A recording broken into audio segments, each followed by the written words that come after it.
Bonjour à tous. Ce que l'actualité de l'emploi nous a réservé cette semaine, c'est parti.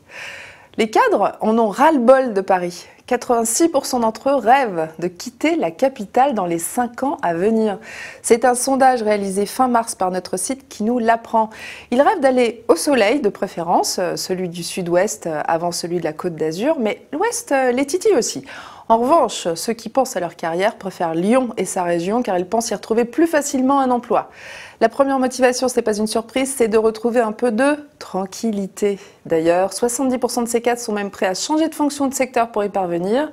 Et puis la seconde motivation, c'est d'échapper au prix exorbitant de l'immobilier parisien. Pour décrocher un poste, justement, les candidats sont souvent tentés d'améliorer leur CV. Vous l'avez peut-être déjà fait, eh bien vous n'êtes pas les seuls. 75% des CV seraient trompeurs, selon une étude publiée par le cabinet Florian Mentionne. Surprise, ce ne sont pas les faux diplômes qui arrivent en tête des mensonges les plus courants. La grande majorité triche surtout sur leurs responsabilités, vous le voyez, ils les surestiment, mais ils les minimisent aussi pour ne pas faire peur. On ment aussi pas mal sur la maîtrise des langues étrangères, on triche aussi sur la durée réelle du contrat, on bidouille l'intitulé de son poste et finalement seuls 34% s'attribuent un faux diplôme. Et le meilleur pour la fin, 90% des candidats trouvent normal d'arranger leur CV. En même temps, cette étude nous apprend que 2/3 des employeurs ne font aucun contrôle sur les candidatures. Elles sont 10, 11 même depuis cette année, 11 grandes entreprises qui recrutent des littéraires. Ça paraît étonnant, mais ça existe.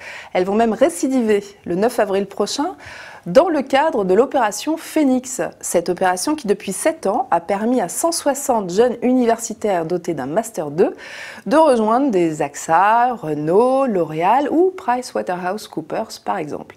Et à des postes habituellement réservés à des étudiants de grandes écoles. Les organisateurs l'affirment, je cite, « Ces jeunes ne savent rien de l'entreprise, mais ils ont appris à apprendre ce que les entreprises recherchent. » Alors évidemment, 160 embauches en 7 ans, c'est pas beaucoup. Les organisateurs peinent toujours autant à rallier d'autres entreprises qui permettraient de proposer plus de postes. Bon, enfin, si vous êtes en Master 2 ou diplômé 2011 ou 2010, tentez votre chance le 9 avril prochain à la Cité universitaire de Paris. Toutes les informations pratiques figurent sur le site web dont l'adresse s'affiche à l'écran. On finit avec une comédie américaine qui débarquera en France dans les salles en juin prochain. Un film forcément potache, comme tous ceux auxquels participent Owen Wilson et Vince Vaughn, les deux protagonistes de ce film qui s'appelle Les Stagiaires. Sauf qu'il concerne un sujet sérieux, la recherche d'emploi. Celle de deux Américains très moyens et pas très 2.0 qui vont quand même postuler pour un stage chez Google. Un scénario qui ne va pas marquer l'histoire du 7e art. Mais ce qui est intéressant, c'est que la direction de Google a donné carte blanche pour tourner dans ses locaux. Ce lieu de travail fantasmatique est donc l'un des intérêts du film. Bon, le résultat n'a pas plu à tous les Google Boys, si l'on croit leur tweet.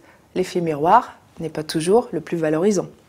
Voilà, n'hésitez pas à commenter ces actus sur notre site Cadre Emploi ou sur nos pages Facebook et Twitter. Excellente semaine à tous.